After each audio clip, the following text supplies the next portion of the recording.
سلام به دانش آموزه سومی با صفحه 16 و ساعت در بعد از ظهر در خدمتتون هستیم.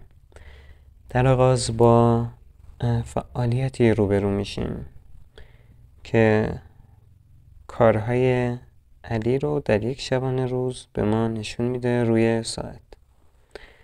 خب این ساعت بیاید بریم به سوالش پاسخ بدیم. با توجه به این ساعت ها به سوال های زیر پاسخ دهید. علی در مجموع چند ساعت خوابیده؟ بریم حساب کنیم. این قبل از ظهر میدونید میشه چه زمانی؟ قبل از ظهر وقتی میگیم میشه چه زمانی؟ میشه از 12 شب تا چی؟ 12 روز یا ظهر. ببخشید خطم بده با گوشی می‌نویسم. خب میخوام ببینیم چند ساعت خوابیده علی. سوال اولش بود. حتما کتابو در دستتون داشته باشین. علی 12 شب خوابیده.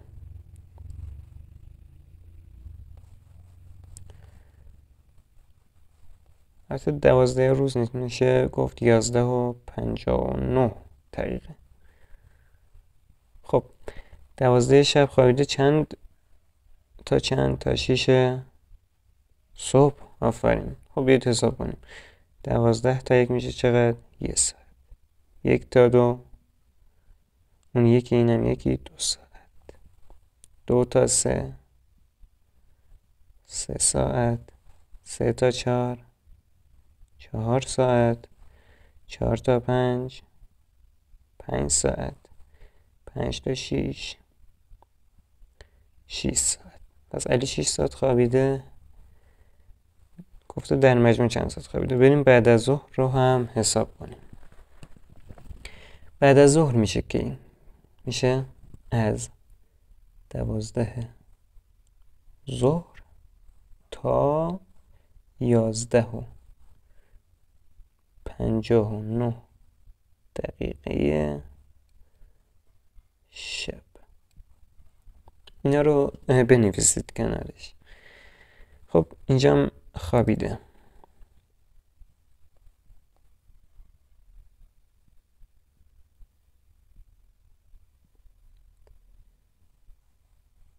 خب 10 شب خوابیده. 11 خوابیده و 12 هم همینطور. 10 تا 11 1 ساعت. 11 تا 12 شب 2 ساعت باقی خوابش هم این طرفه. از 12 شب به بعد این طرفه. اینجا 6 ساعت خوابیده. اینجا هم 2 ساعت با هم میشن چقدر؟ پس سوال اول می‌نویسیم چی؟ 8 ساعت. بعدی علی در مدرسه چند ساعت درس خوانده است؟ درس خواندن در مدرسه رو گفتیم.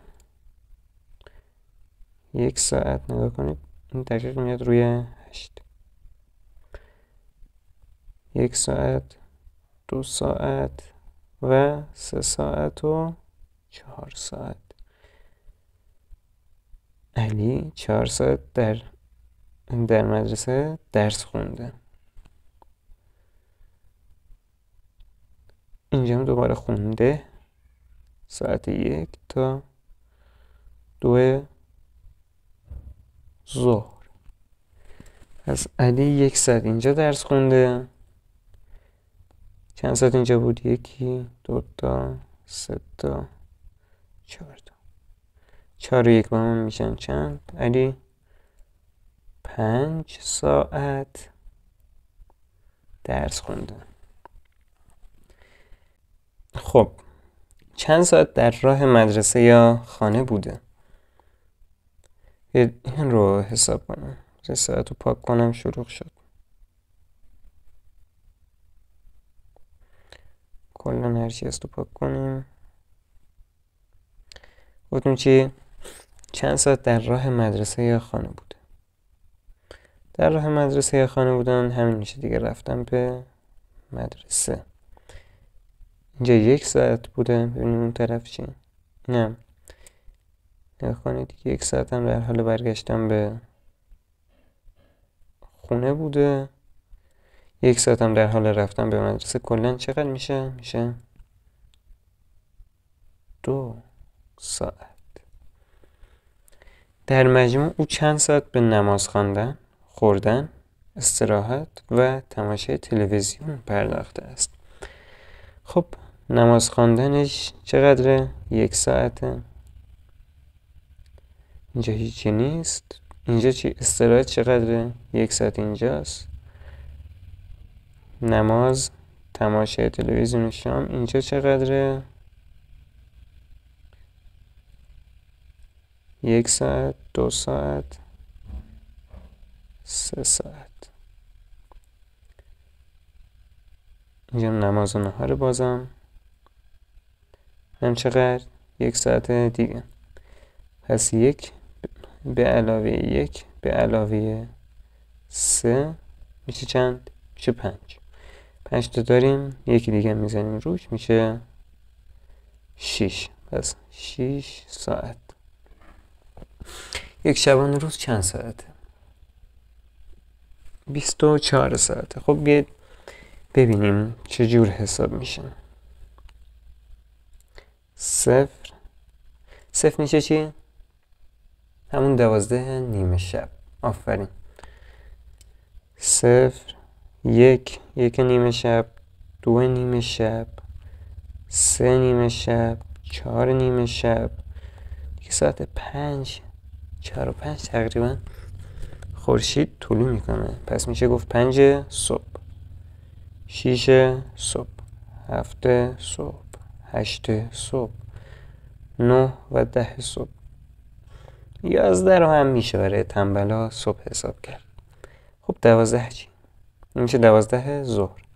از 12 به بعد میریم به سمت 13. 13 ظهر، 14 ظهر، 15 ظهر، 16 ظهر، 17 ظهر، 18 ظهر، 19 ظهر، 20 ظهر. بذارید برگردیم عقب. نه شما حواستون هست، شاید هم بعضیاتون بوده. 17 ظهر، 18 چی؟ 18 دیگه تقریبا آفتاب غروب میکنه، پس 18 غروب. 19 هم می‌نویسیم غروب. 20 شب، 21 شب، 22 شب، 23 شب، 24 شب که همون 0 یا نیمه شبه. با توجه به تصاویر بالا به سوالات زیر پاسخ بدید. خب علی چه ساعتی به خانه رسیده است؟ بریم دوباره ساعت بالایی رو نگاه کنیم. علی چه ساعتی به خانه رسیده؟ بیاید اینجا کلن تو مسیر بوده و این نقطه به خونه رسیده ساعت 3. پس کی به خونه رسیده؟ 3 بعد از ظهر. میسیم 3 بعد از ظهر. 3 بعد از ظهر یا چی؟ 3 بعد از ظهر میشه چی؟ میشه ساعت 15. علی درس خواندن رو در خانه در چه ساعتی شروع کرده است؟ تو خونه ببینیم کی شروع کرده به درس خوندن.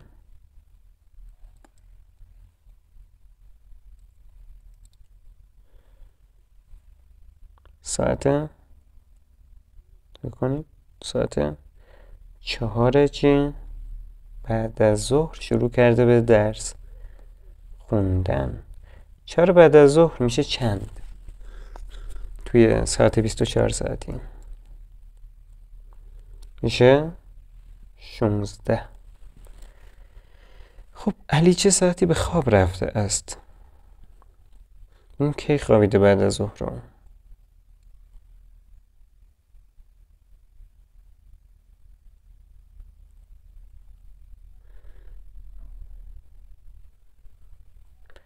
کی خوابیده؟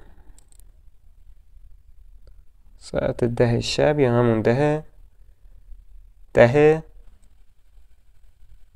بعد از ظهر. خب می‌نویسیم 10 بعد از ظهر به خواب رفته علی. 10 بعد از ظهر میشه چند ساعت 24 ساعتی؟ بکنید 10 میشه چند؟ 22. خب خسته نباشین. اگه خواستید کانال رو دنبال کنید و سوالی هم بود تو تلگرام از ما بپرسید.